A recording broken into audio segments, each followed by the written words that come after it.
Pour certains, on est toujours motivé. Pour d'autres, la motivation va, vient et parfois s'étiole. Mais la vérité, c'est qu'on a tous connu des moments démotivants au point de perdre toute son énergie. Au pire, même l'envie de vivre. Je t'invite à retrouver ta motivation avec Motive Elle, un podcast qui t'aidera à voir la lumière au bout du tunnel, à te recentrer et continuer d'avancer. Nous allons chasser les stéréotypes, ouvrir nos champs des possibles, adopter une mentalité beaucoup plus valorisante et dynamisante. Ce sera un espace de rencontre, de confidence, de discussion, de motivation, de repères, mais surtout d'aspiration et d'inspiration. Je suis Myriam et j'aurai le plaisir de t'accompagner à travers ce podcast. Motive Elle s'adresse aux femmes et à tous ceux qui s'intéressent à la vie, au bien-être et au mieux-être des femmes.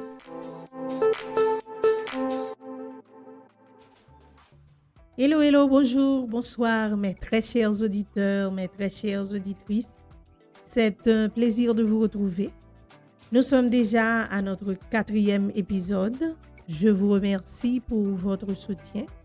Je suis heureuse de savoir que vous avez pu trouver un petit quelque chose qui vous parle à travers les épisodes déjà diffusés. Mais ne vous contentez pas de les écouter rien qu'une fois, mais aussi une deuxième, une troisième, une quatrième fois. Et peut-être que vous allez les découvrir sur un nouvel angle. Et peut-être aussi il y aura un déclic différent en vous.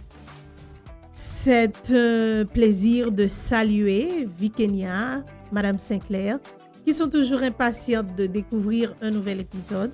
Enfin, je salue aussi Mariani, qui souhaite qu'on aborde la gestion des émotions. On y travaille, Annie. Je vous rappelle que pour cette saison, nous partons à la découverte de nous-mêmes. Du coup, les sujets abordés vous inciteront à vous tourner vers vous-même. On a déjà parlé de l'estime que l'on se doit, de l'importance de se connaître et de la confiance que nous devons avoir en nous-mêmes. Eh bien, ce vendredi 27 octobre 2023, nous allons parler du dépassement de soi. C'est un sujet assez intéressant en particulier parce que je l'ai hérité de ma mère. Je lui serai à vie reconnaissant. Ma mère fut ma première coach de vie. C'est une femme qui m'a appris le goût du beau, du bien, du bon. Elle m'a appris à avoir confiance en moi, à prendre des risques, à me lancer des défis, mais surtout à être ma propre compétitrice et à ne pas me comparer aux autres. Elle me répétait sans cesse que je pouvais atteindre tous les objectifs que je me fixais et j'y croyais fermement.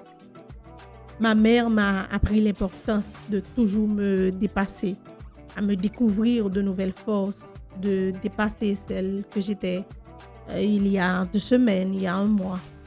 Et quand je me suis trouvée dans un pays étranger pour mes études universitaires, juste 5 mois après la mort subite de ma mère, j'ai dû me surpasser et avancer un pas après l'autre jusqu'à obtenir mon diplôme en sciences infirmières. Ça n'a pas été facile, mais j'ai réussi. Eh bien, aujourd'hui, c'est ce que nous allons essayer de voir ensemble. On va essayer de parler du dépassement de soi et j'espère que chacun de vous va pouvoir trouver un petit quelque chose pour avancer dans sa vie et réussir à atteindre les objectifs que vous vous fixez. Le dépassement de soi, c'est une compétition avec soi-même. De ce que je pouvais faire hier et de ce que je peux accomplir aujourd'hui. Mais en meilleur, en mieux. Se dépasser ou encore se surpasser, c'est faire mieux que ce que l'on fait d'ordinaire. C'est réussir quelque chose en beauté. C'est être performant. Quand on se dépasse, on franchit des limites que l'on pensait inatteignables. Qu'il s'agisse de limites physiques, éducatives ou culturelles.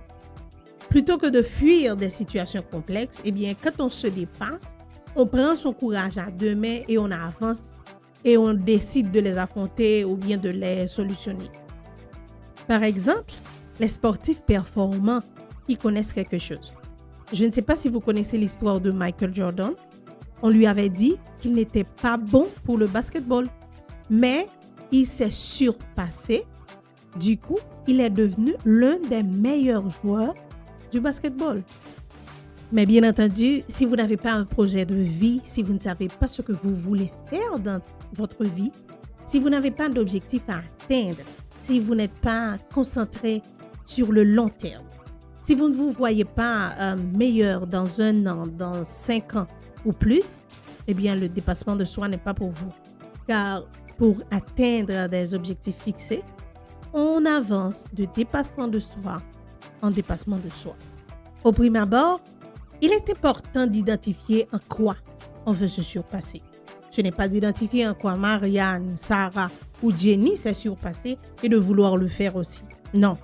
Il s'agit d'identifier ce en quoi vous voulez vous surpasser. Vous devez vous fixer vos propres objectifs. Ces objectifs doivent être bien définis, atteignables, réalistes et vous devez vous fixer un délai pour les atteindre. Pour se fixer ces objectifs, il faut s'aligner avec ce que votre vie démontre. Qu'aimez-vous faire? Qu'est-ce qui vous inspire? Votre vie démontre quelles sont vos valeurs. Là, je ne parle pas de valeurs dans le contexte moral, mais dans ce que vous aimez faire, dans ce que vous pouvez faire.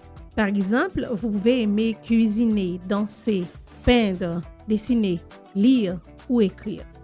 Du coup, il va falloir une introspection. Cela vous permettra d'identifier vos valeurs ou encore par quoi vous vous inspirez. Lorsqu'on n'est pas aligné avec ce qui nous inspire réellement, ça peut nous déstabiliser. Vous ne devez pas vous aligner avec des valeurs d'autrui juste par exemple pour faire plaisir, pour être apprécié ou juste pour exister pour une personne. Rappelez-vous, il faut toujours exister pour soi-même. Alignez-vous à vos valeurs, à ce que vous aimez faire, à ce qui vous inspire. Dans ce cas, vous serez votre propre motivation. Vous connaîtrez le bonheur d'être utile à quelque chose. Et ce ne sera pas tellement nécessaire la motivation extérieure, car vous savez ce que vous valez. D'où l'importance de bien se connaître, de s'aligner avec sa voix intérieure, avec ce qui bouillonne en nous, avec ce potentiel qui est en vous et dont vous avez envie de performer ou d'améliorer. Il faut aussi désacraliser l'objectif. Souvent, nous avons tendance à mettre nos rêves, nos objectifs sur un piédestal. Non, il ne faut pas le faire. Vous devez commencer à vivre comme quelqu'un qui a déjà atteint ses objectifs. Autre chose qu'il faut faire, il faut se poser les bonnes questions. Par exemple, comment je me vois dans 5 ans, dans 10 ans? Quelle personne j'ai envie d'être à la fin de ma vie? Quels souvenirs de moi je veux laisser à mes enfants, à ma famille, à la génération future, à mon pays, etc. Ou encore, est-ce que mon objectif d'aujourd'hui me rapproche de celle que je veux être dans 1 année, dans 2 ans? Est-ce que cet objectif me rapproche de mes buts à atteindre? Est-ce qu'il contribue à que je devienne la meilleure version de moi-même? Cela vous donnera la motivation, l'inspiration nécessaire pour braver les aléas de la vie. Vous devez vous sentir connecté à la personne que vous avez envie de devenir. Prenez toujours vos décisions à partir du vous de demain et non plus celle ou celui d'aujourd'hui. Par exemple, il faut décider pour la conférencière, l'écrivain, la psychologue en devenir. Voyez-vous sans cesse en évolution. Voyez-vous sans cesse comme celle que vous voulez devenir demain. Il faut aussi repousser ses limites avec enthousiasme. Nous devons garder notre enthousiasme. Cela va vous permettre de persévérer malgré les difficultés. Il faut toujours intégrer le plaisir dans tout ce que vous faites. Winston Churchill disait d'ailleurs, le succès c'est d'aller en échec sans perdre son enthousiasme. Eh bien, ce petit feu intérieur là que vous avez, c'est un trésor. Il faut le maintenir. Il ne faut pas le perdre. Il faut aussi dépasser la peur d'échouer. Mettez-vous ça dans la tête. réussite rime toujours avec échec. On apprend toujours de nos erreurs. L'important, c'est d'en tirer les leçons et de s'améliorer là où il faut. Nous devons classer nos priorités et d'y travailler consciemment. Les bienfaits du dépassement de soi sont multiples. Il nous aide à mieux avancer, à identifier nos faiblesses, d'être honnête envers nous-mêmes, de mettre en place des défis à relever, de ne pas nous comparer aux autres, d'être indulgent envers nous-mêmes, d'accepter nos échecs, de nous féliciter quand il le faut, de développer une identité de gagnant, de champion, de nous libérer de la peur d'échouer, mais aussi de gagner en confiance, en sérénité. Le dépassement de soi est ce plus qui pimente notre vie et dont on ne doit pas se passer. En se surpassant, on reste motivé, on maîtrise nos limites, on gagne en estime et en confiance de soi, on atteint nos objectifs, on s'améliore, on évolue, on passe à des niveaux supérieurs, on met la barre un peu plus haut à chaque fois. Alors mesdames, dépassez-vous, allez-y maintenant. Allez voir comment c'est là-haut, un peu plus haut. Il faut pousser mesdames, il faut aller toujours un peu plus loin. Un pas après l'autre, un saut après un saut, une tempête après une tempête. Prenez garde, mais ne vous arrêtez jamais. Allez encore plus loin et peut-être qu'un peu plus haut, vous trouverez d'autres chemins, mais toujours plus loin et le regard fixé sur les objectifs. Merci de m'avoir écouté jusqu'au bout. J'espère que cet épisode sur le dépassement de soi t'a plu. Je t'invite à le partager avec toutes les femmes de ton entourage et laisse-moi ton avis. Rejoins-moi sur Instagram et Facebook, Motivel Podcast. Dis-moi en commentaire les sujets que tu aimerais que l'on aborde dans les prochains épisodes. On se retrouve la semaine prochaine pour un nouvel épisode sur les pensées négatives.